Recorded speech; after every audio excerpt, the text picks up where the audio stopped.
All right. Good evening, everyone. I'm gonna call the meeting to order. Would everyone please stand for a short prayer and a salute to our flag?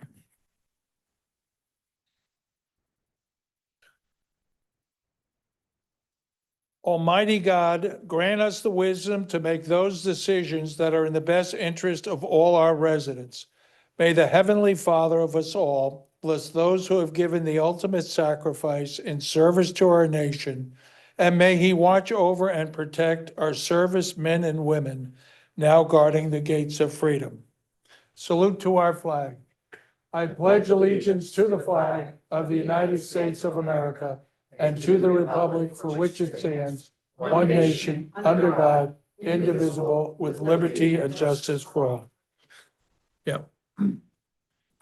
Statement of publication? Take notice that this regular agenda meeting of the Mayor and Borough Council being held on this 9th day of March, 2026 has been posted and advertised in accordance with the Open Public Meetings Act, Chapter 231, Public Law 1975. Statement of publication? Oh, I'm sorry, roll call. Councilpersons Blumer. Khaleesi. Here. Novak. Yeah. Rios. Here. Sinarski. Here. Zabrowski.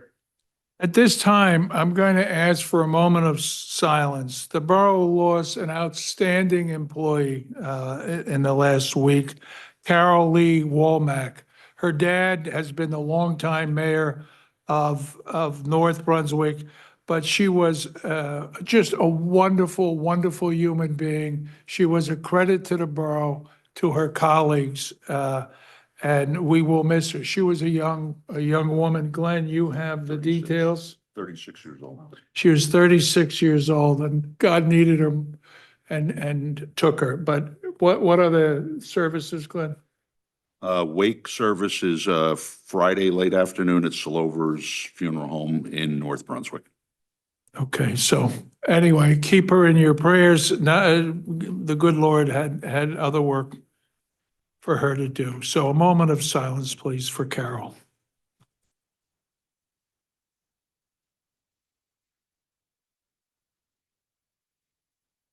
Thank you, everyone. We have a moment of silence for the 7 officers. Sure. Also, we would like a moment of silence. We've lost 7 servicemen in the war in Iran. So please, if you would, join me in a moment of silence.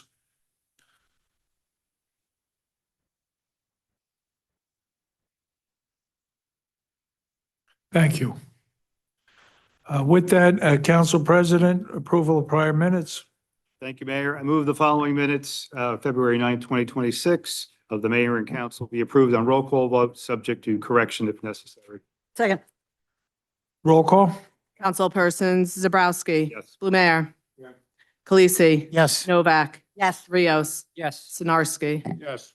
Okay, at this time, we're going to have a presentation from Go NetSpeed. They are a supplier of cable and fiber optics. So with that, are we set up? Did I have a mic? Marilyn and her colleague. Step up. There you go, Marilyn. Good evening. Are you doing a slideshow or not? Are you doing That's where I have a computer, they have not set up a computer, but I do have hard copy. It's okay. There is an anticipation, a friendly anticipation of your service. So go right ahead. I'll take these opposite. Do you need a second mic? No, I think we're okay.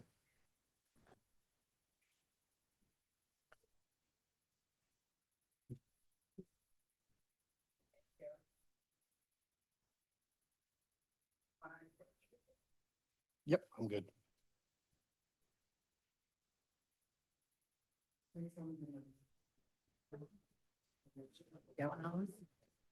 Well, good evening, Mayor and Council. Thank you for the opportunity to come before you today. This is actually a good news story. The last time I was here, I was with Optimum and we were talking about the upgrade, the fiber optic upgrade. Now I'm here with a competitor, GoNet Speed, which is a broadband company who is seeking to come into Middlesex County to provide fiber optic services to the residents of Sayreville. We're coming through South River, and then we'll move through the county in that direction. So Sayreville is key to our expansion into this market. I am Marilyn Davis, and I'm joined by my client, John Dullahan with GoNet Speed, who will walk you all through the presentation in front of you. Okay, go ahead. Thank you, council members and mayor. I appreciate your time. So this is a slideshow. It's going to give you some background on who we are as a company, our plans to expand in New Jersey and then in Sayreville specifically. So we'll go through this. Please interrupt me at any time for questions. I'm happy to address anything that may come up. So GoNet Speed, we are the largest privately owned fiber network provider in the Northeast. We pass over 700,000 passings. So for us, that means potential customers, dwellings that we pass. If you skip to the next page, this gives you a visual of where we provide service. We provide service in 11 states, predominantly in the Northeast. We have a couple outliers in Alabama and Missouri, but predominantly we are a Northeast company. The next page, and I'll just pause here and just before I go into this, just let you know that we did go to the BPU last year and got our certification for a telecommunications provider, which is a necessity to do business as a telecom provider and provide service in New Jersey. So we did take care of that last year. And now we are going through different areas in New Jersey seeking municipal approvals to then build our network. And just some context here is how this works. We have to first rent space from the utility pole owners. So that means Verizon and JCP&L, we have a license agreement with them, then they survey the poles. There's a lot of work that takes place to make room for us to attach to. But I just want to give you that background that we have begun that process. So this is a service area I want to be specific here for phase one, which shows you the dots here, which might be kind of difficult to see in this printout, but the dots in the center are in the neighborhoods of, I believe, are the neighborhoods of MacArthur Manor, Town Lake, and Parlin. This is phase one. It's because we're coming from South River and we have these pole attachment rights in this area already. So as more come in, we begin to develop and build out, and we technically stay with aerial build outs first because they're less intrusive. So we do go to underground. That's a secondary approach that we take because it's just more coordination. We have to get permits. We have to do a lot more with the municipality and otherwise to do underground work. But this is showing you phase one right now. The next page just gives you a visual depiction of how we provide service aerially. The orange line is our fiber optics. So as you see, we string to the poles and we drop right down to the customer premise, the unit, and outside is what we call a NID, a network interface device, and the fiber goes directly into the customer's home. This is fully fiber from end to end, and we do provide free routers, free installation, and there are no contracts. Let me just see here. So we really pride ourselves on the customer service side of the house. We know that's a differentiator in the marketplace. So we have call service, live call agents in Rochester, New York, and New Gloucester, Maine. Those are our two headquarters. We do not have auto attendants. We have, as I said, just live agents that handle all the calls, all of the troubleshooting that happens with live customer agents. And not only that, but we pride ourselves on all our touch points with technicians and everyone else that comes to the customer home. We really want to make sure everyone has a good experience end to end. And with that, if you flip again, we have a net promoter score, which just shows you that we are living up to that. This is an industry survey. It's a one-question survey. We ask people that have our service, would you recommend this to friends or family or not? It's a yes or no. And we are in the top 1% with a 75 score. It's out of the range goes from negative 100 to positive 100. We are positive 75, and a lot of the incumbents are well into the negatives. Okay, let me just make an announcement. Sure. For anyone sitting here, this is on the back table, so if you wish to follow along. The next page is just showing you how we have different promotional programs. This is a referral program. You give $50 to an existing customer if they recommend someone. Both the folks that are existing that recommended get $50, and then the new customer also gets $50. What page are you on now? Oh, let's see. I'm right after, if you I don't have them numbered, I think, but there's customers test net promoter score, and after that shows referral program is the top of the page. Around 8, No, I wanted it for the audience. Oh, around page 8. It says referral program was the last slide that we looked at. And the next slide we're going to is pricing. So this shows you, and as you can see at the top, it does say February 2026, because this is of course subject to change when we roll out service. But right now, this is where we are in New Jersey, and this is what we hear anecdotally very competitive. As you can see, it's 500 megabits for $39.99. That's synchronous. So fiber means upload, download speed is exactly the same. So that's 500 megabits for $39.99, 1 gig for $59.99, 3 gigs for $69.99, and 6 gigs for $139.99. Now, do you provide any services other than the internet services? This is strictly internet, so we don't Okay. provide cable or video. Okay. And the last slides really speak to community engagement. So once we are in a community, want to make sure folks know we're here for our own reasons, so they know service is available, will also be a part of the community. So we lean on the municipality and others to kind of help us, steer us to where we could go to some good, long-lasting community events that we could, help partner with and make sure people know that we're here and we're available. Also, the community impact slide, we speak to some things that we offer to municipality when we come to a community, and that is free connections to libraries. We also provide connected devices. We provide up to 6 tablets or laptops, really up to the municipality what type of device works best for them, but we provide up to 6, and also discounted services for schools and municipal buildings. Do you provide services to the borough itself so that we can interconnect our own buildings? Yes, that's not free, just the libraries are free of charge, but we certainly provide enterprise services as well. Would that be an incentive for you, or would we pay for it? We're always looking to take customers, sure, yeah. That definitely helps. I didn't catch that. Is it free? No. It's not free, no. He very politely told you it's not free. It's not free. Oh, well. In Sayreville, he who picks up the lunch check is king. Okay. And the last slide's here, just, more speaking about ourselves. We're rated very highly on Consumer Reports, in the top 5 service providers in the country. And also PC Magazine rated us the fastest overall ISP for gaming, which speaks to our latency and other factors. So that's a brief background of who we are. And I just want to make sure that we are just seeking approval, municipal consent from the municipality when you're ready. So then we need that in order to construct service. But right now, we're looking at 3rd, 4th quarter, depending on when we get approval, and then also the additional licenses from the polling. So let me go through the process. Are there any questions from the governing body? Irving, this is your neck of the woods more than it's anybody sitting up here. Any questions? Not really, because basically they're gonna be giving us the service and then we get to decide whether. Okay, okay. Anyone else have a question, Mary? what are we talking about time frame from the time you start this until you would go into the second phase, which is all the underground wire? Right, and that could take more than a year plus, year and a half, because we are really contingent on the pole owners, and I just can't stress that enough. We work with them day to day, but nonetheless, we are beholden to them releasing the poles, allowing us, they making space in the poles. Sometimes a lot of other attachers have to move their facilities, but on average, it's about a year and a half to finish all phases. I'm an idiot, so when it comes to all this stuff, I have to go through my kids all the time.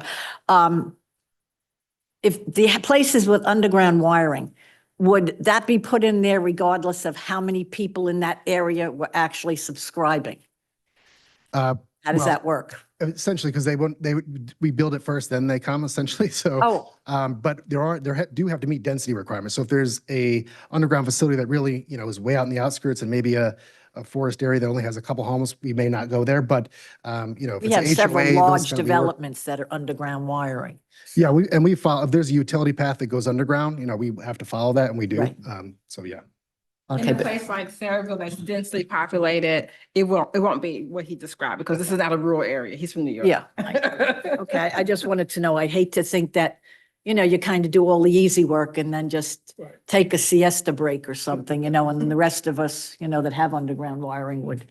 Are there any other questions from the governing bodies? Alberto? Is the pricing attached to a contract and for how long? No, there is no contracts. So month by Month to month month, by yes. month basis? Yes, sir. Okay, thank you. Now, these prices, they're not written in stone, right? Because now you can have. Correct. Others, I mean, Verizon, Optum. So I just want to make sure these prices are starting. Point. Correct. But there's a. Right, but then we'll all play in the same pool, we're sort of saying, right? So everyone's rates, when we come to town, everyone's rates drop because we're a new competitor. That's what we've seen all over, yeah. But there's a 1 year. Yes, sorry, so that is a one-year promotion rate, so those go up about $10 after the first year. So that pricing you see is a one-year promotional as well, yeah, yeah. Oh. But as you can see, our price is still competitive with our competitors. Oh, yeah. Which is good for consumers. So our entry into the market is good for consumers. Are there any other questions from the governing body? Just to clarify, well, first of all, competition is great because we don't have it right now. And just to clarify, they're new fiber wiring, right? So you're not using the existing wiring. It No. will be all upgraded and new wiring. Exactly. Right? Brand new Maybe plant. using the poles because obviously you have to use the poles, but it's all new wiring. Exactly, yep. Thank It's all brand new fiber plant. Okay, at this time, I'll open up questions from the audience. Are there any questions about this service? Robert?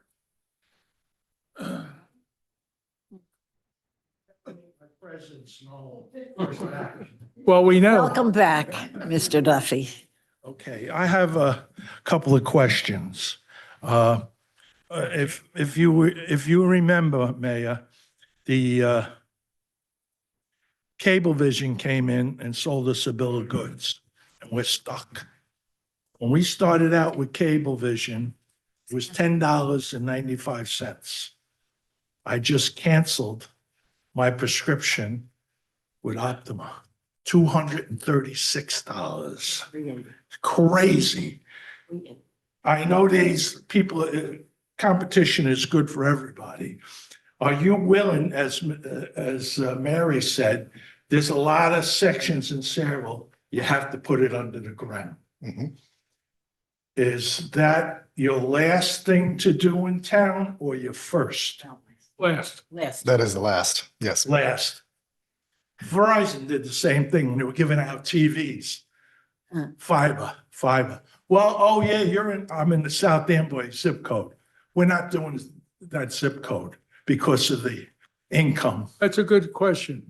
So Sayreville has 4 post offices, the Sayreville Post Office, the Parlin Post Office, the South Amboy Post Office, and the Old Bridge Post Office. Mhm.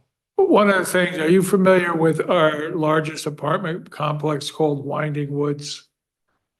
It's out on the, if you take Bordentown Road to Route 18, I think it's 1,100 apartments, 1,100, Jay? 1892, I think. 1,800? So anyway, in those days with the cable company, if I remember correctly, the apartment owners wanted a incentive for themselves on top of what the normal person would pay. And it delayed the people in those apartments from getting cable service for quite a long time.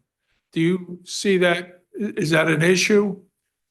I don't see it as an issue. I mean, those are negotiations would happen with what we call MDUs, multiple dwelling units. So we certainly like to go because of the density in those. We certainly build to them. Sometimes those are one-off negotiations, as you just mentioned, because it's an entire unit. Right. So we certainly try to make it happen. I don't know, it's going to be a priority for us once we get over there. How Right. long that may take, It's out of your hands. I get it. Okay. It's something that came up and it was an issue for well over a year. So, And it's right off of this map too. the southern part, okay. the name of it is Winding Woods. Okay. All right. It's a privately held, it's the largest apartment complex in Sayreville and it's privately owned. Okay. All right. Okay, the other question is, would it be I don't know if this is legal, if you do get the contract, that you could kick back $10 to every customer you have in town. That's a As a question for fee. Glenn.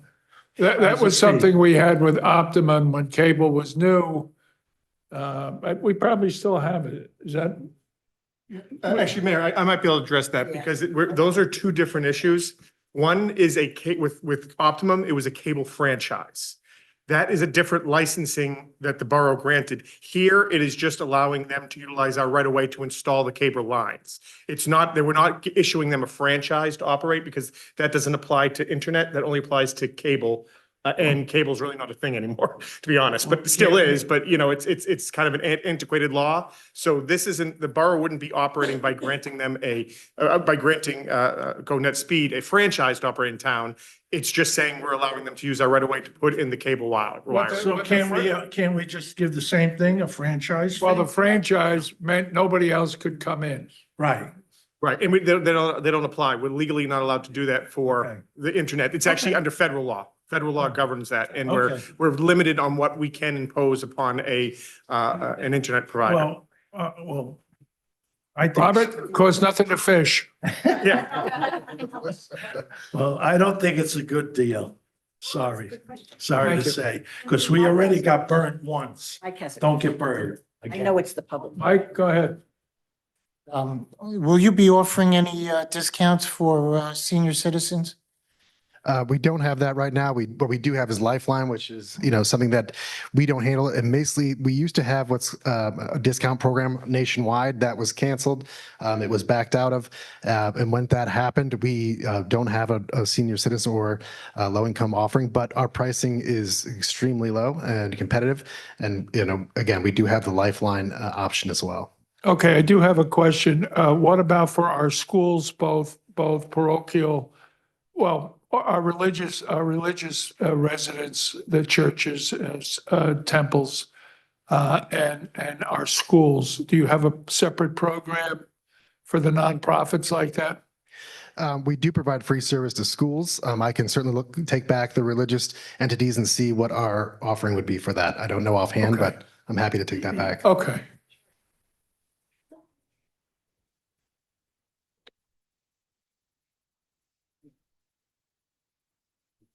Right.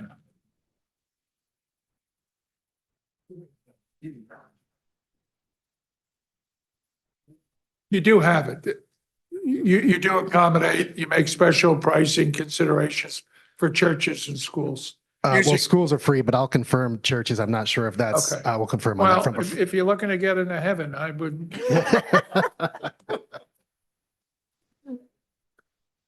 Could punch your ticket paid in full.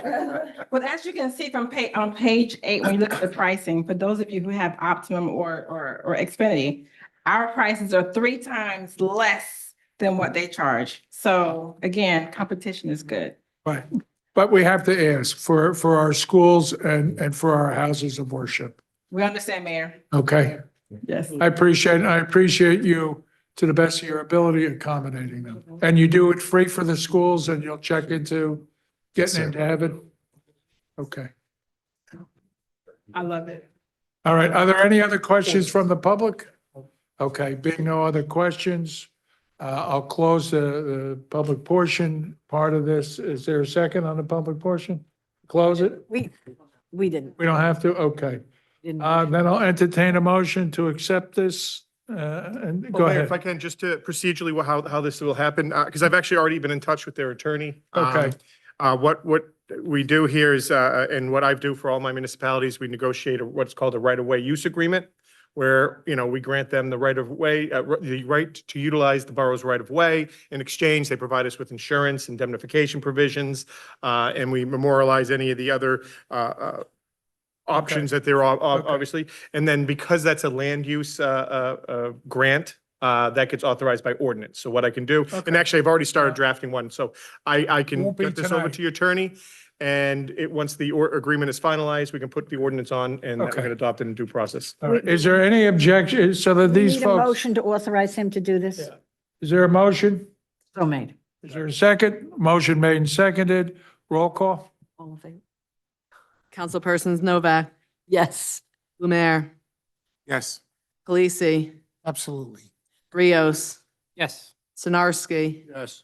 Zabrowski. Okay, you're this close. I'll be in touch with your Thank- attorney shortly. Thank you so much. Thank you. We're going to be ready for the next meeting with that, Joe? Possibly. That's it. All right. Go ahead. Whereas Section 8 of the Open Public Meetings Act, Chapter 231, Public Law 1975 permits the exclusion of the public from a meeting in certain circumstances, and whereas this public body is of the opinion that such circumstances presently exist, now therefore be resolved by the Mayor and Borough Council of the Borough of Saraville, County of Middlesex, State of New Jersey as follows. The public portion of this meeting is hereby adjourned in order that the governing body may meet in closed private session for approximately 10 to 15 minutes to discuss the following matters: attorney-client privilege, litigation, Majlis Sadar, Community Center. Following the conclusion of said closed session, the governing body shall reconvene the open portion of this public meeting to consider any other matters which may be properly brought before it at this time. The nature and content of the discussion which occurs in closed session shall be made public at such time as the need for non-disclosure no longer exists. This resolution shall take effect immediately. Is there a motion? So moved. Is there a second? All in favor? I got to do roll call. Councilpersons Novak, Yes. Blumer, Khaleesi, Yes. Rios, Yes. Sinarski, Zabrowski. Okay, Okay. we'll be back. You go ahead of me. I gotta take the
Go back into open.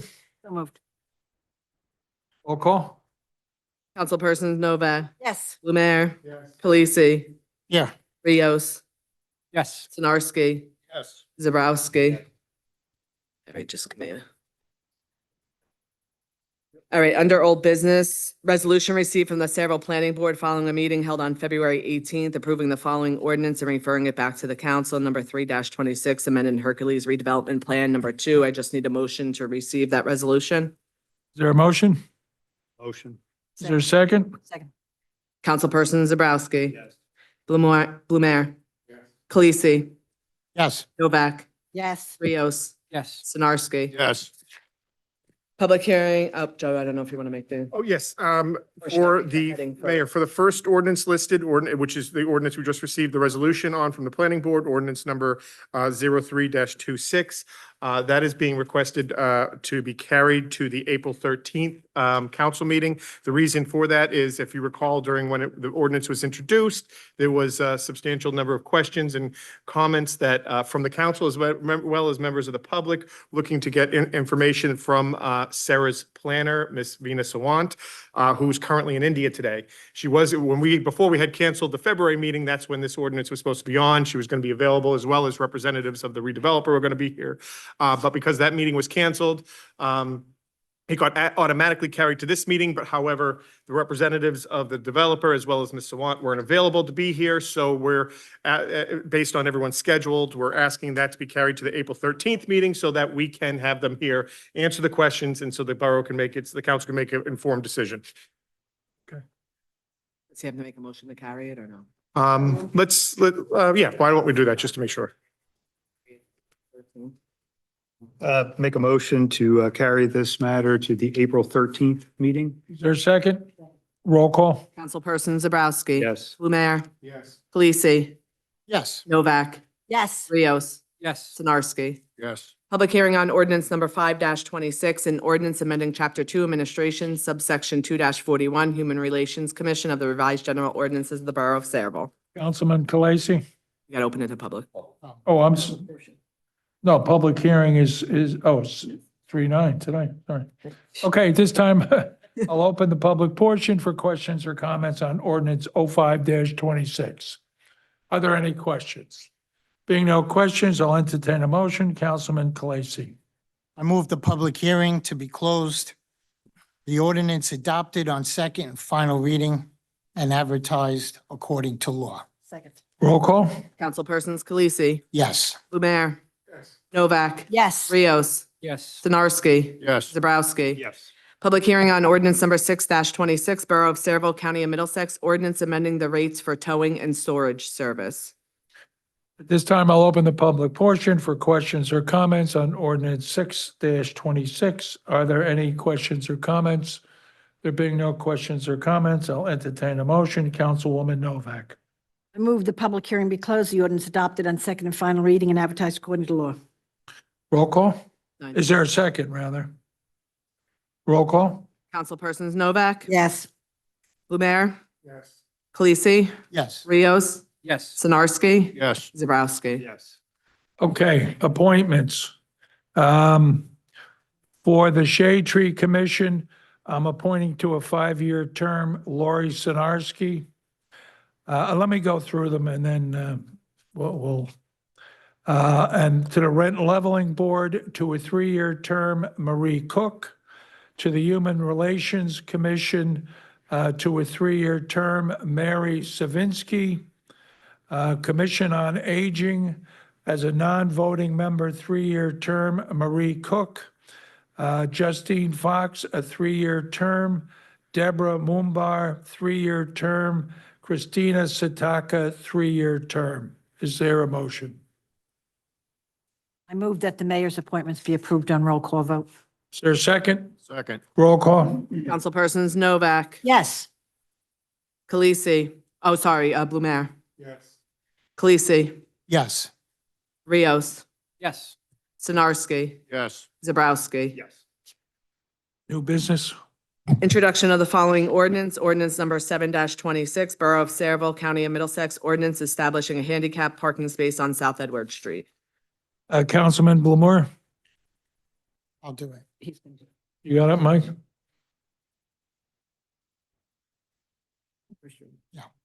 I move the public hearing be approved on this first reading, advertised according to law, and a public hearing to be held on March 23rd, 2026. Is there a second? Roll call? Councilpersons Khaleesi, Yes. Lemare, Novak, Yes. Rios, Yes. Sinarski, Yes. Zabrowski. Yes. Resolution. Okay, at this time, I'm going to open the public portion for questions or comments on the resolution portion. Are there questions or comments? Mayor, may I say something first before we open Sure. to the public? We have a borough ordinance that says you're not allowed to add anything to the consent agenda. We have a borough ordinance that says we are not allowed to add anything to the consent agenda if it hasn't first been heard at an agenda meeting. Unfortunately, we didn't have an agenda meeting for this meeting because of God and 22 inches of snow. Although the ordinance does allow us, if it's an emergency, to take a vote and keep it on the consent agenda. So if either of the two consent agenda resolutions at the bottom are considered an emergency, if it's not, I think we should leave it till the next meeting. If it is, to follow the ordinance, we should take a vote to keep it on the consent agenda. Which ones are you talking about? The last two were added after, in between the meetings. And what's the issue? According to borough ordinance, you're not allowed to add them to the consent agenda if they haven't first been discussed at an agenda meeting. We didn't have an agenda meeting because of the snow. All right, But it is there- also does allow us to, if it's an emergency, if it's considered an emergency, to take a vote to consent to allow to have it on here. You want to make a motion, Mary? Well, I'm asking if anything. We'll make a motion and we'll vote on it. Mayor, can I just at least stress the last Right. resolution 2026-83? I can't speak to the prior resolution, but the last resolution, that's the resolution endorsing the amended housing element and fair share plan that's been Right. recently adopted by the Right. planning board. Right. That, I would say, is an emergent situation because we have a court-ordered and statutory deadline to have this completed by March 15th. So unfortunately, we couldn't put it on an agenda meeting because that meeting was canceled. It would have been put on that meeting and then adopted at this meeting. So I would request that one be included. Let me ask, does anybody have an objection to what Councilwoman Novak is saying? Does anyone have an objection to 82 and 83? Mayor, it's not a matter of having an objection. It is a borough ordinance. We have to follow it. That's all I'm I saying. understand And that. it does allow us. So I'm asking if anyone has an objection. If no one has an objection, then we'll go ahead and leave it in. No, we need a vote to keep it on that All right, according to. do you want to make a motion? Well, I was assuming that the planning board would keep this on since they. Mary, I'm not looking to complicate this. Do Okay. you want to make a motion? Please make a motion. No, I don't want to make a motion. Okay. Mayor, I would request, I can't speak to resolution 2026-82, but with regard to 26. I can tell you the people that 83. live up by, at the end where Bordentown Avenue goes under Route 9 would consider, That resolution is for the Turnpike Authority to do work on the parkway, to close ramps and for Yeah. us to approve the detour plan that the Traffic Safety Bureau approved back in so September. it's not the Bordentown Avenue This is for, overflow. this is so going to it's hold up just then- repairs on the All right, parkway. so then it's not an emergency. So we'll deal with number 83. And I would request a motion be made and the borough adopt that this evening to Okay, avoid. John, you want to do that? Are we going to vote separately on that? Yes, that's the procedures would be to. Make the motion and we'll vote to accept it. Or include it. I don't, It would be, it's a motion to keep 2026-83 on the consent, resolutions, consent agenda, despite not having heard at a prior agenda meeting. Okay, John, you want to do that? Yes, I'll make a motion to that intent. Okay, is there a second? Second. Roll call. Councilperson Zabrowski. Lemare. Khaleesi. Novak. Yes. Rios. Yes. Sinarski. Yes. Zabrowski. I said him, sorry. All right, so 82 is moved to the next meeting. Can we just table that one? Because it's Yes, going to that- screw up all the numbering. Yes, no, that would be tabled to the following. But I'm going to put a new number, everything. Is that fine? Okay. All right, because it's just going to, Legally, that doesn't make a difference. okay, all right, that's all right. Okay, so with that, I'll open to the public. Are there any questions or comments? No questions or comments. I'll entertain a motion. Council President? I move yes, I move the public hearing be closed and the consent agenda resolutions be approved on roll call vote. Roll call. Is there a second? Second. Roll call. Zabrowski. Yes. Lumiere. Yes. Pelisi. Yes. Novak. Yes. Rios. Yes. Sinarski. Yes. Motion to accept the correspondence that's listed? Move. Second. Second. Right. Councilpersons Novak. Yes. Lumiere. Yes. Pelisi. Yes. Rios. Yes. Sinarski. Yes. Zabrowski. Okay, we've had a long-term volunteer, a really lovely person who has given decades and decades of volunteer service to the borough of Sayreville by volunteering on, I've known Joyce for, I'd say 35 years, and she was a volunteer before that. Anyways, Joyce Major, and she's, for health reasons, has asked to resign from the Shade Tree, the Recreation Advisory, the Rent Leveling Board, and the Community Garden. She is truly one of the patron saints of Sayreville. Her presence was always appreciated, and her absence will most definitely be missed on the boards and commissions. And we wish her the very best on the issues that she's dealing with. So when you see Joyce at church or down at ShopRite, you say thank you to you. Joyce, from all of us here and the governing body, we thank you from the bottom of our hearts, and we're always here as friends and as helpers. So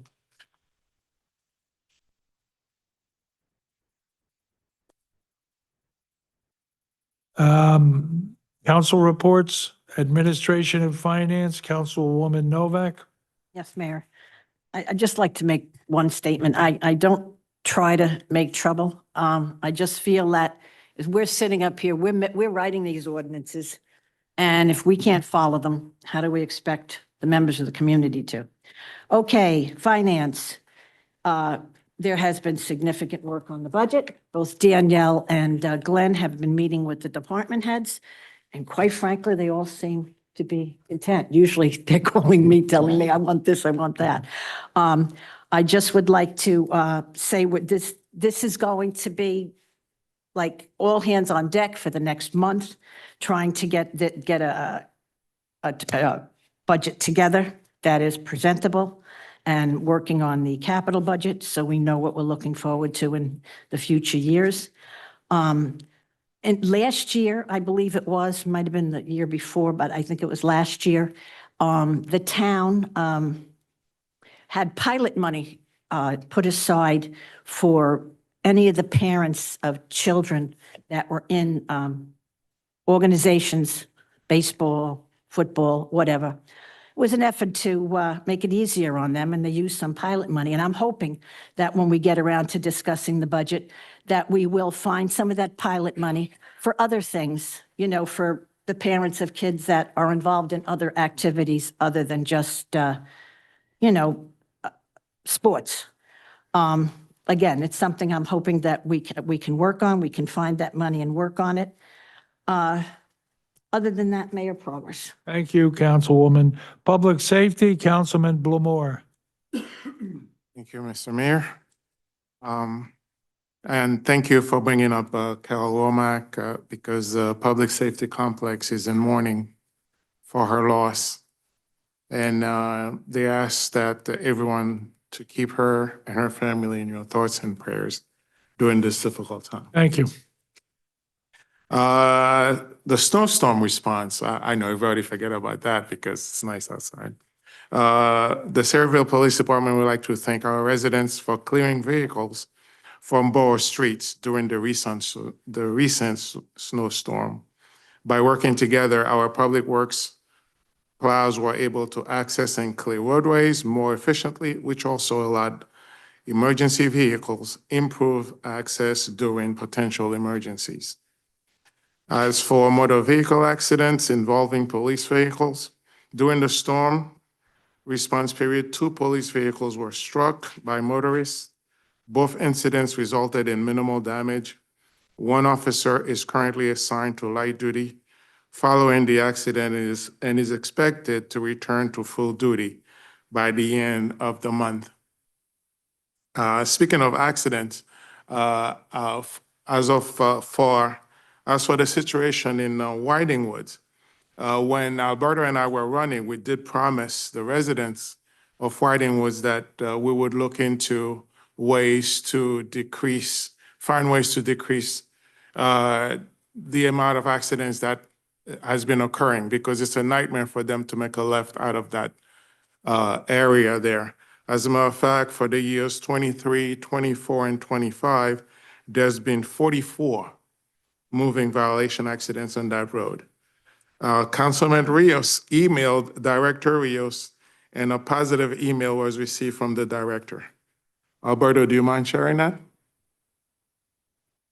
No, I brought the situation to the director, Ronald Rios, and he said we're going to conduct a study to possibly implement a traffic light there.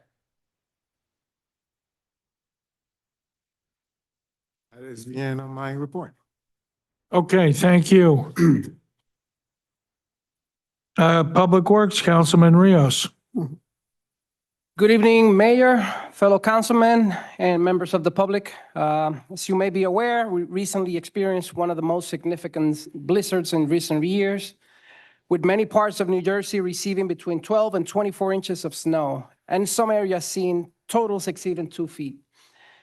In response, our Public Works Department once again demonstrated exceptional dedication and professionalism. More than 50 personnel worked a continuous 24-hour shift to ensure that our streets were clear and safe for travel. Every division was fully engaged, with crews working around the clock to sweep, plow, salt, and respond to concerns throughout the borough. I also want to highlight that while the crews were out in the field, our office staffs was working just as hard behind the scenes. 2 receptionists remain on call to answer phones and make sure any issues or complaints from residents were properly received and addressed as quickly as possible. I'd especially like to commend Public Works Director George Goran for inviting me to ride along with him during the storm to make rounds throughout town. Seeing the operation firsthand gave me a much deeper appreciation for the work being done. I had the opportunity to meet many members of the crew, observe the coordination involved, and tour our facilities. What stood out the most was the strong sense of teamwork among the department. Everyone was focused on the same goal, making sure our residents were safe and that our streets were ready for the next day. One of the most challenging parts of dealing with a blizzard is parking. Residents were informed about alternative parking locations so that streets could remain clear for plowing and sweeping. I even offered rides to and from those locations for residents who might have needed help getting there.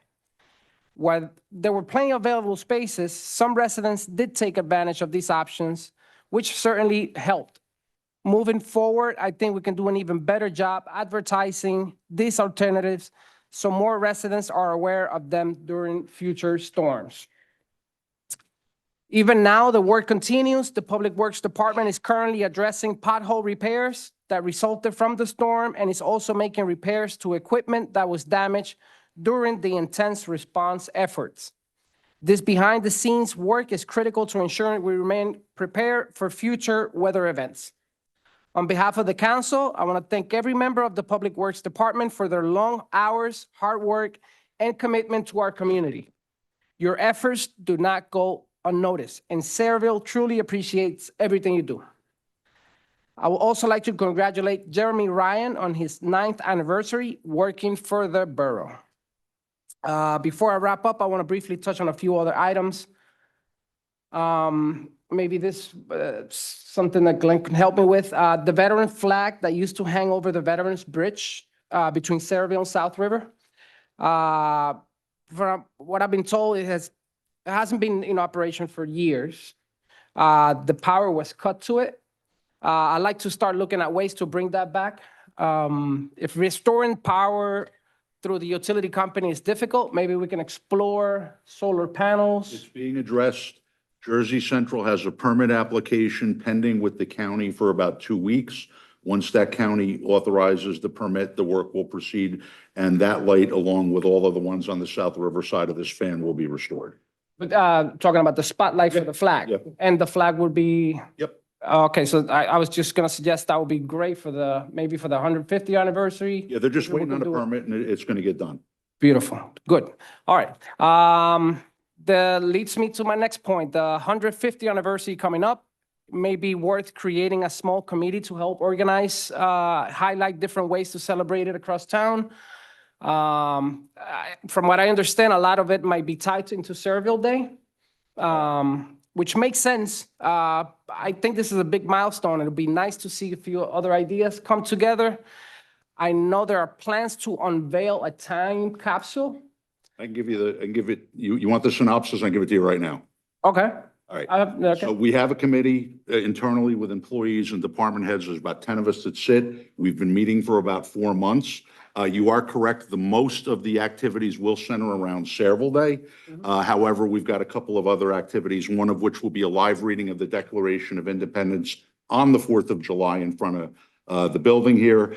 We have things planned for the children. The lovely Gianna is arranging for a scavenger hunt, which will be electronically based with an app to try to get our children engaged in this. I mean, I could tell you in the high school band in 1976, I was out front for when they buried this time capsule. So we're planning on another time capsule. Since there's one here on the campus here, we were looking at Kennedy Park because we have a lot more space to go there. So I think generally the council will be very pleased. And in about the next month, we can give you a full lowdown of everything that's planned and the schedule and what's going to be involved. And last but not least, we've made an accommodation in the budget for a more spectacular fireworks display because it is the 250th and it's also the 150th of Sayreville, for which Jessica Zabrowski created for us a Sayreville branded logo that will be on the shirts that we'll all be wearing for the event. Beautiful. I was just gonna, one of my notes said like the time capsule to like do a new one. I would love to throw in a Bombers Beyond, Absolutely. So we've asked Mr. Terzino from the Historical Society to spearhead that effort and give us a list of what the Historical Society thinks is appropriate to include. I'm sure that since many of them enjoy morning coffees at the Bombers Beyond, it will not be an issue including that in a time capsule. great. We'll both be dead.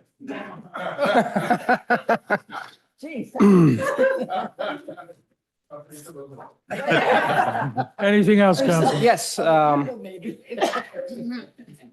So as I continue settling in this position, I have heard from multiple residents who are concerned about the borough's Facebook page. The current way it works, that residents are unable to comment or engage on posts, and many feel this limits their ability to communicate with the local government. And I just want clarification. Whose decision is it to restrict comments? Is it Jaffe's communication or another office or? No, and I don't recall specifically doing that, but I think that was advice I gave to our Facebook manager, because the issue is, if we have somebody gets up there and makes derogatory comments, I understand. we cannot delete that or we're going to wind up in court. Mhm. So we have at least 6 other ways off the top of my head that people can meaningfully engage with the governing body, whether it be by phone or email or US mail. And to have that as a sounding board for negativity, it kind of goes beyond what we have. The Facebook is up there to make public notification, not to engage in dialogue. but we've got other avenues by which to do that in a more effective and capable manner. So, if there's an objection to that, we can certainly reverse that decision, but my recommendation would be no. We're always very sensitive when it comes to our litigious society, and we don't want to put ourselves in a position where the borough's exposed to any unnecessary liability. Yeah, and I understand that the intention may be to maintain, respect for environment and all that. But they feel that they're being, they're not being allowed to express themselves with the borough, and it limits their engagement with the borough. Is that something that other boroughs or other, I can address that most towns do, because it's a lot of times it's a requirement of the JIF. Because it is a very, Glenn's not wrong, it's a litigious issue. Yeah. And it's a public comment issue, as well as, what we can not restrict unless we restrict it for all, but then it allows for inappropriate comments that stay up. So what has, I can say, all I can say actually, in my experience, all the towns I've represented, whether as borough attorney or as special counsel, they've all have pretty much, all of them, I can say, limited it or totally eliminated that. And a lot of towns I have engaged with risk management and the JIFs, and they recommend it as well, because it's that exposure. By taking that off, it's limited to whole exposure to potential litigation and costs. So it's something that they recommend as well. So if It is we common. delete, or if an administrator deletes a comment, derogatory, anything, we might be. It could be, yes. And there has been litigation. There is case law out there where municipalities have gotten in trouble for deleting, because one person may consider Right. offensive, I another get might it. not. One might consider it political, one might not. And so once you open up that can of worms, you can't close it. So that's the reason why it usually is. And it is common with most municipalities. So I just wanted to jump in, because that's what I've seen. All right. Well, that was one of the complaints, one of the main ones that I get. Also, going back to Facebook, I want to commend Nicole for her excellent Meet the Council series of posts. These posts provide transparency and connections with residents, and I'm looking forward to future posts like this. I believe, are you doing the Women History Spotlight? So I'm looking forward to that. And yes, efforts like this help keep the community informed and engaged.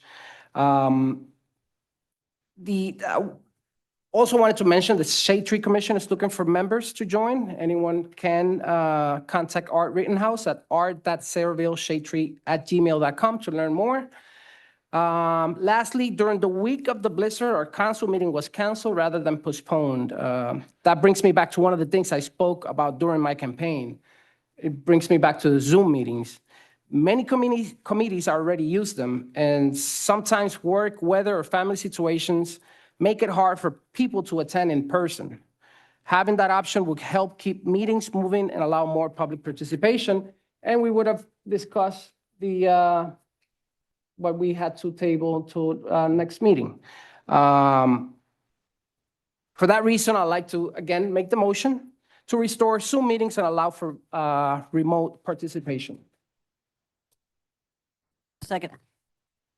I just know that with the Catholic schools, if they had any more snow days, the schools would have gone to Zoom, to prevent snow days. Zoom has a lot of good. What's he proposing? Zoom Okay, participation. motion made. Is there a second? Yes, Candy. Okay, roll call. Just so that everybody understands, Counselor, if you would enunciate the motion that we're voting on. From what I understand, and correct me if I'm wrong, the motion is to allow for virtual participation at public council meetings. Zoom meetings. And us to meet through Zoom when needed, too. Yeah, okay, Oh, yeah. to allow public participation through Zoom or other medium, whether it's Zoom or whatever Yes. it may be, for the public or for council meetings to be held virtually when necessary. Is that Yeah. correct? Okay, I just want to correct, I want to Yeah. make sure I say it correctly. I mean, let's say that I can't attend because I'm visiting my mom. I can log in through Zoom and attend and vote and do that. Okay. Roll call. Councilpersons Rios, Yes. Blumer, Yes. Delisi, Well, that's a no with a comment. So recently, I reviewed 24 municipalities with the help of our clerk. And so whether they provide Zoom or whatever for remote participation. But in this case, there was nothing, when we canceled that, there was nothing that was emergency, something that needed to be addressed right away. But in the findings, I had 14 municipalities that only conduct in person. 2 municipalities, they offer regular Zoom. 1 municipality allows Zoom participation only by petition or special request. 1 municipality offers a phone call-in option rather than that full Zoom. And 5 municipalities did not have clear information available. So my conclusion was that this review of these, Middlesex County, these 24 municipalities, and how they conduct their meetings. So the majority, providing the Zoom participation is likely to result in additional municipal costs. It includes technology, infrastructure, IT staffing, meeting moderation, and administrative oversight, like we talked about just a minute ago. So where Zoom is offered, so that it requires all that. So as a result, I think that, maybe possibly there's some type of one-off thing, but, we'd have to talk about something. But in my experience here, there hasn't been too much, nothing urgent, nothing pressing, and we are available to the public at all times. If the public needs us, we are accessible. And even certain people in public can tell you, they call me early in the morning, so I consider that 24/7. But that's why I'm a no. Thank you. Mike, can I ask you something? You said, We're doing a roll call, Mary. Yeah, do a okay, I did, but I had. We're doing a roll call. I'll ask Mike. Novak. Okay, now I have a question. Mike, when you said Can I ask a the question? town had participation, you can always have Mary, comments are on a you asking motion. him about his vote? No, I'm asking, he presented a whole survey of towns, and I just had a question No, we about the could talk one. later. We could go over this later. Well, it might influence my vote. So, that- I'm just wondering where it says you said people, 1 town or 2 towns allowed call-in. Were you talking about from the residents or for the council people? That's all I'm This is asking. residents. Yeah, this is all residents. Okay, that's what I wanted to know, because we offer call-in for the And council one people. town had Zoom participation by petition. This was even before COVID. So Okay. by law, it was a petition. No, I still think a lot of the things you brought up, we already have all the technology. We certainly have people that can handle it. They were doing it for years. So I would like to see that, And not on you know. staff. what, Nicole used to handle everything. I'm not doing it unless Yeah. I have training about with some of the negative comments that have been said online. I want to be able to know what the button like and how much my salary. I'm not going to be here unless I have training and. We can't hear, there's discussion back there, we're supposed to. Mary, you need to vote. I said I'm still in favor of it, Kendra. Okay. Yes. Sinarski. Boston would know, we did some homework ourselves, and we found a lot of municipalities that do not have Zoom. We are also, I agree with Mike, I am always available for anybody to call me, and I'm usually at your house within 15-20 minutes, most of the time. We have an elevator that's working now, we have easy accessibility.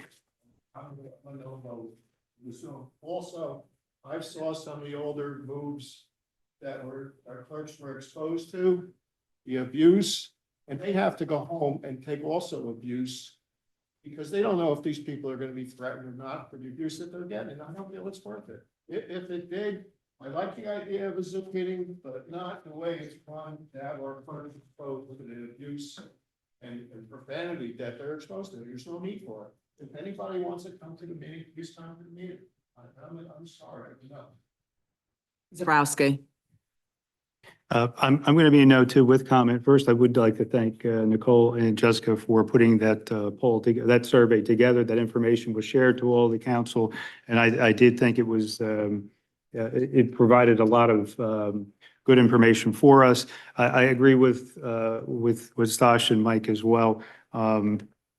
That I am concerned that there is not enough check on the ability to reduce some of that negative comments and what have you that goes on there. That's quite frankly just not appropriate.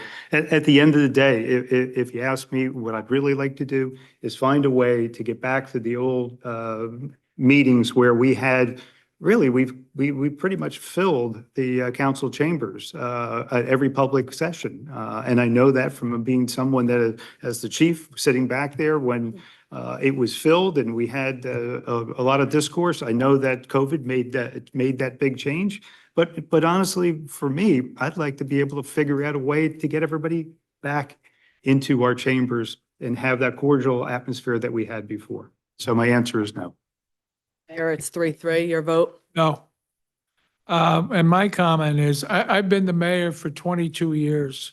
And on the business card that I have for the borough of Saraville, for 23 years, I put my phone number here at the borough, I put my home number, and I put my cell number, along with my borough email and my private email. Anyone wanting to contact me has always found it pretty easy to contact me. Plus, I'm around town a lot, whether you see me at ShopRite or you see me at one of the delis, or if you go to the borough website, every elected official has this contact information available. So we're here to basically give a report, to answer some questions, and to move on with the services that we provide to the borough. What I've always resented is when people use this as a soapbox, as a grandstand, for self-aggrandizement, to be noticed. They're people with other problems, and the problems certainly aren't with the borough of Saraville, it's with themselves. And what I think my new colleagues will find out, that anyone pushing for this Zoom meeting who may be moving out of Saraville, out of state, and to the other side of the country, that at first you'll miss them, and then you'll find that they were really full of baloney most of the time, and that their opinion and their needs are irrelevant. Let them start reinvent themselves to wherever they're moving. And that being said, we'll move to the next course of business. Mayor, there's 9 people on right now, 2 of our own place, 7 residents. Okay, so Nicole just looked up. There are 9 people watching this meeting. 2 of them are borough employees, so that they keep current. So that leaves 7 residents. I know at least one of them told me that she would be on tonight. So it's for me, it's not a pressing issue. So next order of business. I'm not done. And lastly, I will also want to recognize that March is Women's History Month. And I'd like to take a moment to acknowledge our very own Mary Novak for her tremendous work over the years as a member of the Saraville Council and as a dedicated resident who has served on several committees. Her hard work, leadership, and commitment to this community are truly something to celebrate. So thank you, Mary. I didn't tell him to say it. And thank you all. Okay, Recreation, Mike? Councilman Start Khaleesi? off with my Office of Aging report. Good evening, everyone. I'd like to, okay, so on February 25th, Braven Health presented Eating Healthy on a Budget, providing valuable tips and strategies for nutritious, cost-effective meals at the senior center. Matter of fact, these are all things that we did at the senior center so far to date. On March 2nd, the Rotary Club sponsored a blood drive. It offers the community an important opportunity to give back and save lives. So on March 9th, Robert Wood Johnson presented Getting Better Sleep, sharing guidance on improving sleep quality and overall health. So looking ahead, March 19th is the monthly bus trip leaving from the senior center. It goes to the Jersey Gardens Mall, offering a day of shopping and social engagement. So I encourage our seniors to make those reservations and join everyone. So the Office of Aging continues to provide programs and events that promote health, wellness, and community involvement for our seniors. Up next is Cultural Arts. They held their first meeting since the new members were appointed, and it was a great start. The committee had a productive discussion and began putting together an exciting calendar of events for the community. There was a lot of enthusiasm and many great ideas, and it's clear the members are looking forward to bringing more cultural and artistic opportunities to our residents. I'm excited to see these events come to fruition and the ways they'll bring our community together. As events are approved, the borough will be sharing announcements and details through our social media and other communication channels. So I encourage residents to keep an eye out for those updates and join us at some of these upcoming events. Human Relations, the Black History event was canceled due to snow on February 23rd and is rescheduled for March 16th at the library. So the commission is partnering with Jarrett Lampkin to share information and enlighten conversation. So light refreshments will be served. Jarrett's an extraordinary fella, and I'm sure everyone will enjoy his presence there. This month, they're celebrating Women's History, so be bold and be strong. Be on the lookout for the social media postings for those details as well. So lastly is a recreation report. So the director, Brian Van Dungen, sends a big thank you to everyone that came out for the mini golf February 20th. It was a great night of family fun. So the summer camp registration for Burks Park Camp, sports camps, science camp is now available on the recreation website. So full information regarding camp dates and the activities associated is available on that website. Spring program registration is ongoing now. Spring programs include tennis and pickleball clinics, the adult yoga, youth athletic performance training, intro to skateboarding, parent and me canvas painting, trivia night, after-school sports at the UES, and tickets to a Somerset Patriots game. And that's a lot. So coming up next, the Recreation Department's annual Easter egg hunt is on March 20th. So much for 25 miles an hour, huh? Yeah.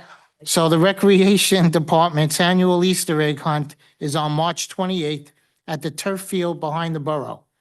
So it will begin promptly at 9 o'clock. So there'll be age groups for ages 3 and under, and the other age groups are up to 10 years old. So don't forget to bring a basket to collect your eggs, and there'll be a special appearance by the Easter Bunny for photos. I'd also like to take a moment to recognize an accomplishment by the Sayreville Recreation Department. Last month at the New Jersey Recreation and Parks Association Conference, Sayreville Recreation, Clean Communities, and Arleth Elementary School received the Daniel Gasilberti Award for programming for their collaboration on Operation Honk Junior Goose Patrol. Don't feed the waterfowl. This initiative educates third grade students about geese and why we should not feed them, and how doing so helps keep our parks clean, it protects the health of the geese, and encourages students to be good stewards to our environment. Geese have plenty to eat at that park. You don't need to feed them. It's a great example of the positive educational programming and partnerships happening in our community. Now, when we talk about all of these sports and camps and recreational activities, you know, there's some people in the community, I understand that these things are kind of expensive. They feel they're expensive, but you know what? That's another comparison I took the time to do along with the director, Brian, over at Recreation. So what the comparison that we put together, what it shows is that our program here in Saraville is very similar to other municipal recreation camps in terms of the activities and the supervision that's provided.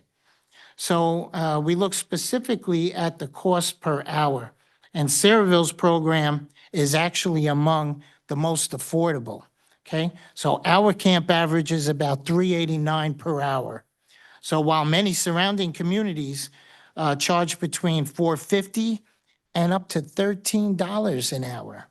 So while any program has a cost, the data shows that Saraville is providing a comparable summer camp experience at a lower hourly rate than many of our neighboring communities. So that reflects our continued effort to keep recreation programs accessible and affordable to our students. And that's all I have for this evening. Thank you. Councilman. Water, Sewer, Environmental, Councilman Sinarski. Thank you, Mayor. I have a few things.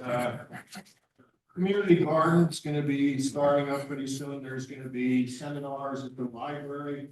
I don't have the, I believe one of the days is the 15th. I'm not sure the other one. They're on March 19th. Okay, so that March 19th is gonna be the orientation for anybody that wants a community garden plot, which I think is a great thing. I mentioned last time that I have somebody that really needs one, and we're gonna get them one for sure, help them out. Water and sewer, there's been a lot of water line breaks going around town. Probably at least 15, 20 water lines breaking. And that comes because of the frost and the ground slowing and everything else and everything else. The time of year, the ground is soft, we have water line breaks. Happens every year. Let's see what else we have today. I do have one comment, which I'm not sure. I had a lot of years at NCUA, and even had the same insurances and everything else. And I think my whole career there, I took my dog for a ride in the truck one time. That was it. I don't think we're allowed to give anybody in a town vehicle to go for a ride around town. I could be wrong. I think it's real wrong. We're going for a ride in a garbage truck. I don't think you can do that. I got it. The night of the snow, did you go for a ride in a garbage truck? Mr. No, I went with George. Yeah, George in his personal vehicle. He didn't Yeah. drive. That's right. You can't go for a ride in a garbage truck. I didn't. Yeah. The way I heard you speaking, I think you did. Oh, okay. Yes. With all the snow and rain, how's the drought situation? We produced 147 million, but there is still a little bit of a drought situation right now. Also, as far as the snow goes, I want to thank the water department also, because the water department does a lot of plowing in town. We have a lot of trucks, and they were also on the 24-hour call, spending time out away from their families and doing their jobs. So shout out to the water department for all the time that they put in. Thank you. Okay, thank you. Planning and Zoning, Council President Zabrowski. Thank you, Mayor. Appreciate it. Good evening, everyone. And Nicole, I also want to thank you for hosting that series for us, for Meet the Council. I thought it was great. I look forward to the others. And quite frankly, for Women's History Month, I hope you and Jessica are also featured, because you are wonderful representatives of us. You're welcome. For planning and zoning, the last meeting of Sarah designated Jupiter Power as a conditional developer for the old powerhouse property on River Road. I bring this up because they're going to be hosting a community information session on March 26th, 5 p.m. to 8 p.m. at the Active Adult Center. Remember, this is a proposal for a battery storage warehouse, 5 to 8 on the 26th. And I would really encourage anyone in the public that has questions related to this project and what they do to go. I think there'll be more than one community session, but at least that's the first one. Addressing safety and everything with the fire. Yeah, my understanding is that they've done that already with our first responders. They have met with some other community groups, but they're going to have a number of professionals along with that presentation to be able to go over those things. And I encourage everyone to be there if they do have questions related to that, and I'm sure that something will come up. There is actually a second meeting Second one. scheduled with fire, EMS and police as well. Perfect. And as you know, just on planning board, the last planning board meeting, the planning board reviewed and adopted the revised housing element for our affordable housing plan. And again, the reason for doing it this evening is it represents the settlement with Fair Share Housing, which was mediated through the state mandated dispute resolution program through a special adjudicator as well as a judge. And there was a deadline and needed to be taken care of this evening. We do have our planner that was here this evening. I appreciate you being there. And of course, if you have any comments in public sections, the public session for that, I'd appreciate it. The last thing I have, and this is off planning, well, it's partly planning, but I'm going to throw out a proposal for mayor and council. This was not my idea. This was brought to me by one of our community residents, Melissa Desculio. She had her dog had passed a year ago, and her and her husband have been like most of us. When a pet passes, it's a traumatic event, and it takes a long time to be able to get through that process. So she did a little homework, and she found that in North Carolina, there's something called the Rainbow Bridge, and it was developed by actually a poet living down in North Carolina, poet and artist. And in essence, what it is, it's a bridge. It really is a bridge over a small patch of water. It's colored in rainbow or painted in rainbow, and the opportunity is there for someone that is still working through that process or that communal process to meet with others for that. To take your dog collar, take a chain, or take their tag, and to place it on that bridge. And I thought about this a lot. There are a number of areas in our parks that we could do what I think is a low priced, high valued type of project such as this. I think it would be a welcoming type of project in our community. I throw that out to mayor and council for their ideas, but also, quite frankly, I'd ask that we post it on our Facebook page and see what the community's thought on it. Because again, I don't see this as a high cost, but I think the value to our community would be quite large. So I want to thank Melissa for that project. What's that? Listen, the second or the last part of this is, I think Melissa would like to be part of that process moving forward, since this was her idea. I'd like her to be part of that. I'm happy, as I'm sure every other council person is, but I'd hope we'd have some community members, and particularly community organizations, would say, hey, I'd like to dig my teeth into this and see this to our fruition. It doesn't have to be a bridge. It can be a land bridge. It could be on a walkway. It could be anywhere where it's chosen, just for the opportunity. Yes. Mhm. What I'll do is I did research a little bit. I'll forward that to you so that you have some information that you can forward out on whether it's Facebook, Instagram, or wherever we do that. I'd be curious to hear what the community's response would be to that. And Mayor, that's my report. Thank you. Thank you, Council President. For myself, during the snow, we received an anonymous email. Now, normally with anonymous correspondence, unless it's a threat to the borough, to an individual in the borough, which we then turn over to the police, If it's just an anonymous letter, we usually discard it. I did take the time to read this, and it was somebody saying that there's not enough for teenagers to do, and they made certain recommendations. I did forward that to the president of the Board of Education, Eli Fernandez, to get his input, as I value it. And he said, and I had heard this years ago, but Eloy told me, he said, in the high school, 90% of the students are involved in an extracurricular activity, and that there are certain budgetary constraints to increase that number. Where the conversations carry on, but if you have 90%, if you're at a 90% fill rate of students involved in extracurricular activity, a heartfelt thanks to the hard work that the Board of Education does, the superintendent, and the rest of the staff and personnel in the Sayreville school system. That's pretty remarkable. So that being said, we always keep an open mind because at the end of the day, it's all about our kids, and we want them to grow up well-rounded and with good experiences. That being said, I had a call from Mickey Gross from South Amboy. I've worked with Mickey for 30 years. And he wanted to remind me that the 15th, I believe, is the South Amboy St. Patrick's Day Parade.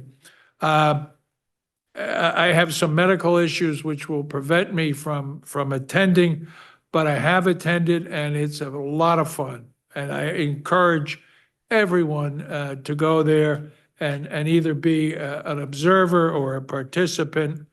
The good thing about an Irish parade is everybody can march.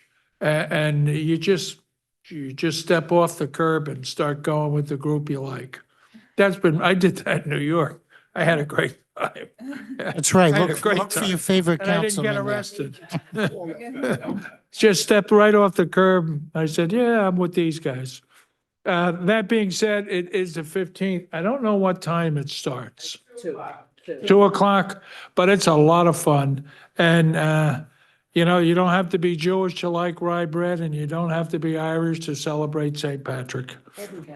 So that, I'll leave you with that. And with that, we're running late, so I'll go on to the next item. Jessica? Excuse me, Mayor, could I have the floor for just 1 second?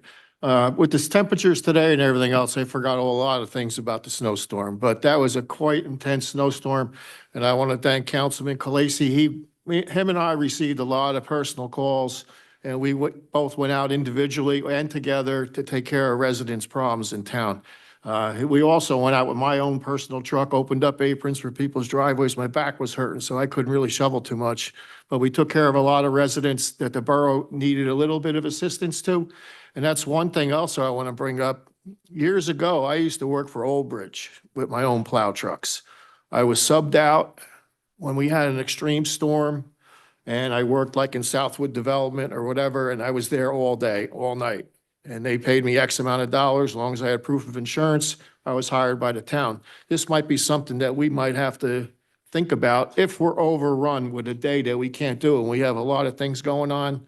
Maybe we could sub out some. I know we have the water guy that does the water repairs. He subs out for us also. If that's enough, that's fine. But I'm just telling you what I used to do years ago for Old Bridge was the one that hired me.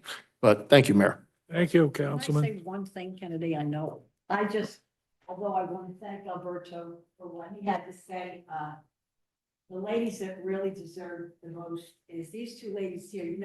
They face us because they're constantly giving us a little help here and making us look better all year long. And I really think that they deserve the round of applause for ladies. There we go. Well done, lady. Well done. Okay, with that, go ahead, Jessica. Authorization for the tax collector to refund taxes and cancel all subsequently billed taxes due to 100% disabled veteran tax exemption for 7 Kenneth Ave. Any objection? Next item. Authorization for the tax collector to cancel subsequently billed taxes due to the borough acquiring the property for road widening of Bailey Place in the amount of $29.77. Any objection? Next item. Request to travel received from the Sayreville Fire Department to attend South Amboy St. Patrick's Day Parade on March 15th. Any objection? Next item. Authorization to renew a non-fair and open contract to Pulse Services for the provision of licensed social worker services and counseling at the Sayreville Police Department in an amount not to exceed $65,619.84. Any objection? Next item. Authorization to renew a service contract to Lexi Pole for TRG online training for the police department through Sourcewell contract in an amount not to exceed $21,186. Any objection? Next item. Authorization to award a non-fair and open contract to RJ Garage Doors of South Amboy to replace the garage doors at Engine Company in an amount not to exceed $35,100. Any objection? Next item. Approving change order number 1 for Musco Sports Lighting for the Sayreville Little League in the amount of $28,952. Any objection? Yeah, that's in, yeah. Any objection? Next item. Authorization to award a contract to Power Place Inc. for Arians Mammoth Snow Equipment through ESC&J Co-op in the amount not to exceed $34,069.43. Any objection? Next item. Request to waive fees from ordinance number 37-25, special event received from Sri Dorkadish Temple. Any objection? Next item. Last year, we amended the special event ordinance, so any organization that has more than 200 people, they have to pay a fee of $200. They're requesting the waiver. That's all. What? Nothing else. No, no, just that fee. Next item. Authorization to award a contract to AC Schultes for repairs to wells 26 and 10 pumps through the North Jersey Wastewater Cooperative Pricing System in an amount not to exceed $115,122. Any objection? Next is on Glenn. Business Administrator. Authorization to promote Darren Gorsica and Pete Margol from Laborer 1 to Sewer Repairer 1 in the Water and Sewer Department effective March 1st, 2026. Any objection? Next item. Authorization to promote Joseph Gottschneid from Cashier to Management Specialist in the Finance Department, retroactive to February 16th, 2026. Any objection? CFO's report. Danielle. Mayor, I have a budget transfer. Okay. Borough Engineers report. Thank you, Mayor. 3 items. The first is the Riverton offsite water line. That project's been completed. We're recommending the bonds be released, subject to the posting of a 2-year maintenance bond. You need a resolution to do that. Next item. Second item, Kennedy Park Walkway. We're receiving bids tomorrow. If everything is in order, we're looking for a resolution to award that contract at your next meeting. Next item. Finally, the 2026 wall maintenance project, your water director, Dave Leitner, is looking for our office to get authorized to prepare plans and specs for that project. Okay, thank you, Jay. Thank you. Borough Attorney's report. Nothing to report this evening. Thank you, Mayor. Okay. I'm going to open the public portion for questions or comments on any and all issues. Did you have something, Pete? I was just gonna say. Come on up. Come on up. Come on up. Yeah, I know, I'm not the You loudest got to talker. identify yourself. Peter Vandenkoy, with Acuity Consulting Services. Good evening, everybody. And I just wanted to thank everyone for their work and contributions over the past year and a half with the 4th round compliance. I was here tonight to answer any questions. I don't know if you happen to have any, but I could provide a brief overview of some of the next steps in the process, if that's helpful. Are there any questions? No. Okay. Boy, you're a man of great patience. I watched you sit there all night. It's all right. It Credit to you. comes with the territory. It's all Yes. right. Yeah, so just real quickly, we're looking at March 15th deadline for the submission, which actually technically, because it's a Sunday, it becomes the 16th. So the de facto deadline for basically an upload to the court's program directory online is the 16th. We're on track for that. And after that, what we're looking at, and this is new to everybody, there's a program review of those documents, and there could be some comments and things that's kind of new to everyone. We feel that we've got a very strong compliance package, and we've satisfied Fair Share Housing Center, from what I understand. So I don't foresee any issues, but it's a new process. And I forget the exact timelines, but I want to say it's a 30 to 90 day timeframe on terms of order of magnitude. After that, hopefully we'll get our compliance certification. And then after that, it goes into an annual reporting type of timeframe every February 15th each year. And then the next major milestone is in 2030, there's the midpoint review. But we'll continue to track things each year, make sure we maintain compliance. But really at the very end of the, the finish line's right in front of us at this point for this part of the process. So want to thank everybody. Thank you. Good work, Pete. Yeah, thank you. Okay. All right, take care, everyone. Ken?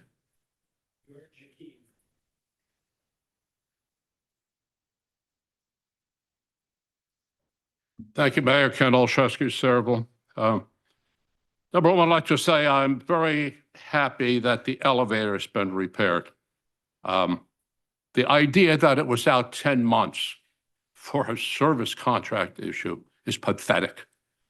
Councilman, you talked about it after the public portion was over last meeting, Councilman Sinarski. I don't know where you were coming from. Something was online about who could get credit for it. I think the credit should go to these new councilmen because it's kind of strange that as soon as they got here, after they had put in a request to have an agenda, a real agenda meeting that never happened, it's kind of strange it got fixed all of a sudden. So I thank you, Councilman Blemmer, and I thank you, Councilman Rios. It's a hell of a coincidence when you walked in the door, it got fixed. After 10 months with a service contract, how pathetic that is. And how much you care about people, that is, I can't get over that. I really can't. Let me talk about the Zoom thing, because that was worth the price of admission tonight. The excuses for not having Zoom. Number one, Zoom is about democracy. It's about availability to people, not what they do in South Brunswick or New Brunswick or Perth Amboy. It's about democracy in Sayreville. That's what Zoom is about. Maybe nobody will ever use it, but the idea is that people who are handicapped, people who are old, people who are sick can come to meetings. That's what Zoom is all about. And as a matter of fact, if you look, we have boards that are meeting on Zoom. And the excuses that were made up, they were really funny. Councilman Kalachi is worried about the money it's going to cost. The guy that voted to give $100 million pilot to the warehouses on Cheesequake, $100 million and more pilot over 30 years. Now you're worried about what's going to cost for Zoom? Councilman Zabrowski, you're talking about having the meeting filled up here? What a joke that is. Do you remember when the mayor called the people that come to meetings dopey people with no lives and a-holes? And you know what you did, Councilman Zabrowski? You sat there like a little boy and didn't say a word. A disgrace. Anybody that had a little bit of cojones on them would have walked out of that meeting after they said, that's pathetic, Mayor, to talk to people like that. One of the most embarrassing comments that's probably been made by a mayor in the 100+ year history of the borough. Dopey people with no lives to come to meetings. And a-holes, that's what you call them. And you want to fill the place up, Councilman? You must think we have a short memory. You must think we forget that very easy. So the phoniness about these people and the excuses, the mayor had said in the past, let me remind you, Mayor, what you said when I talked about it. And I mentioned a former councilman and somebody who's a lieutenant colonel in the military and injured. And he came to this microphone and he said, it's not a good idea to eliminate Zoom. And the mayor's answer to me was, not to me, but he waited like he usually does and hides till after the public portion is over. You know what his answer was? Ken Kelly is good friends with Stanley Troll. That has nothing to do with it, Mayor. It doesn't matter who's good friends with who. Yeah, and he looks down now like he's real busy. See, these people sit there. They're so phony. They are so phony they can't face the public. But what it means when you don't want Zoom is you don't like old people, you don't like sick people, and you don't like handicapped people. For 10 months, you didn't have an elevator over a contract dispute. And where did you shuffle off these people if they wanted to come to some remote location? How pathetic that is. And let me say something. I'm not gonna take all of my time because how much time you guys spent in closed session. This energy storage facility, or whatever you want to call it, we better take a look at what the insurance ratings are going to be if a dangerous deal like this comes through because insurance companies rate by zip code. And we had those problems with Sandy. They wanted to raise everybody's insurance rates. So it was worth the price of admission, was worth sitting here for 2 hours and 20 minutes to hear those answers. They were really funny, and you'd have to pay a lot of money to hear those comments someplace. Very good. I want to compliment you guys on it. Thank you.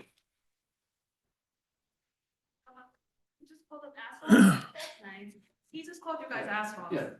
Yeah, I'm following the mayor. Yeah, but I'm you're- following the mayor. but you're That's no right. different. You're no different. Stop. Let him go. No, because we Let hear him this thing for the last 2 years. This thing used to keep us getting old. go. Okay, Robert? Like, could we come up with new stuff? Yeah, Jim will bring you guys something, don't worry. Bob Duffy, 111 Merritt Avenue. I want to speak to the council, so I'm not directing my comments to the mayor. I think it's time in Sayreville to have a paid EMT 24/7, 7 days a week. I would like the council to get a committee together instead of putting it out professionally and work it out if we can see if it's feasible to do. Hackensack Meridian is doing the work now and is ripping your residents off every single day. And there's nowhere where it's advertised on the website that if they take you to the hospital, they're only supposed to charge what the Medicaid or insurance company charges, no copay. Well, they sent me a bill and I paid it. Then I found out that they're not supposed to do that. Over a year now, I can't get my money back. So I just think we should chair it, make a chair and get a little start on this, because eventually you're going to have to, you can't wait 40 minutes to a half hour for an ambulance. In an emergency, you want the ambulance right there. And not only for the older people. What happens if a child at a baseball game gets hit in the head or in the face with a ball? Those parents are screaming, get my son or daughter to the hospital. And they got to wait 40 minutes. Just chair it. I'd be willing to help you or whatever you can do. I ran some numbers myself, but I don't have true figures. But if you raise $25, okay, on a tax bill, like you do with the library service, that's $1.2 million a year. If you do it quarterly, which would be 100, that's over almost $5 million. Okay? So I think it's time for Sayreville, as the mayor says, you're a service industry, service the people. And nobody needs an ambulance until they need it. They'll pay thousands of dollars to have that ambulance there. Why wait when something bad happens? It may take a year to get it together. I don't know, but we need to talk about it. Thank you, Mayor. Thank you, Robert. Anyone else? Okay, Just one question on that. Glenn, is there a way to be able to, I know they soft bill. I think that's what they do, correct? But is there a way to maybe, Just keep billing and billing and billing. is there a way to kind of, I guess my was more immediate, is there a way that we can help Mr. Duffy get his money back if there's a way to work? I was with that? working with Mr. Duffy to do that, but he had paid the bill in the interim. I don't know that we'll be able to recover that, but for anybody that's listening to the meeting, if there is any kind of a billing dispute with EMS, they should just reach out to me. We have a contact at HMH and we can generally nip that in the bud. Okay, motion to close the public portion. there a second? All in favor? Okay, before I adjourn, Mary, when I started in politics in the 90s, there was a councilman, at that time he was a Republican councilman, and his compatriots, his colleagues who sat up here with him, told me that he was a guy who would had his own agenda, and so they nicknamed him Brutus. And over the years, I've come to see it was a nickname that most certainly fit. So that being said, I'll take a motion to adjourn. Is there a second? Second. All in favor? Aye. Opposed?